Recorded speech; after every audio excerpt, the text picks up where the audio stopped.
Шановні сябры, сёння 23 траўня 100 гадоў тому назад адбыўся апошні бой Юркі Моніча.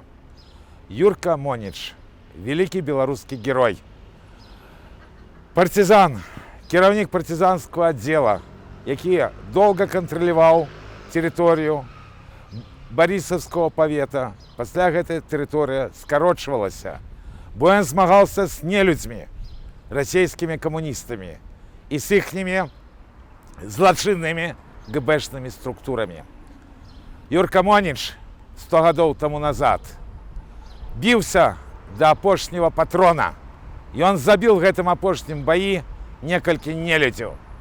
І мы заўжды памяталі, што ён змагаўся за Беларусь, змагаўся за беларускія інтарэсы, таму што нелюдзі неслі голад для Беларусі.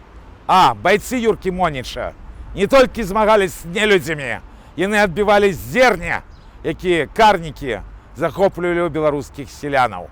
Юрку Моніча баяцца і ненавідзяць і пасля смерці. Мы разам, рух салідарнасці разам, ушаноўвалі памяць вялікага беларускага змагара. З намі былі Алесь Пушкін, Ігор Леднік. Нелюдзі забілі Алеся Пушкіна. Нелюдзі забілі Ігора Ледніка.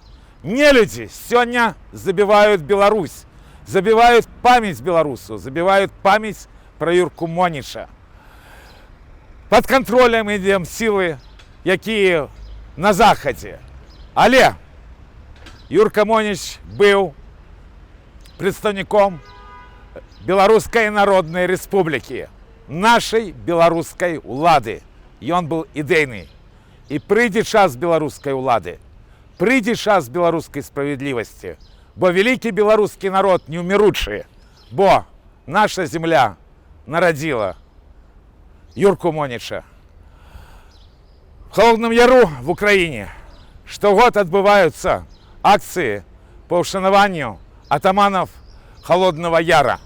Мусіць, там быў толькі адзін выступ на нашай мове, калі я распавядаў пра героя Юрку Моніча. І там сапраўды меня зразумелі, меня пачулі. Бо людскае заўсёды застаецца людскім, героі застануцца героі, а здраднікі і запраданцы беларускага народа все роўна будуць выкінуты на сметнік гісторыі. Так будзе. Слава герою Юрку Монічу! Слава, слава, слава! Жыве Беларусь!